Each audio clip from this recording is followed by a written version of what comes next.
وقال الذين لا يرجون لقاءنا لولا أنزل علينا الملائكة أو نرى ربنا لقد استكبروا في أنفسهم وعتوا عتوا كبيرا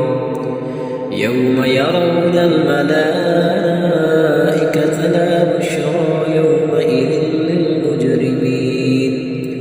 يومئذ للمجرمين ويقولون حجرا محجورا وقدمنا إلى ما عملوا من عمل فجعلناه هباء منثورا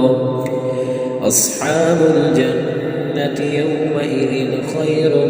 مستقرا وأحسن مقيلا ويوم تشقق السماء بالغمام ونزل الملائكة تنزيلا الملك يومئذ الحق للرحمن وكان يوما على الكافرين عسيرا صدق الله العظيم.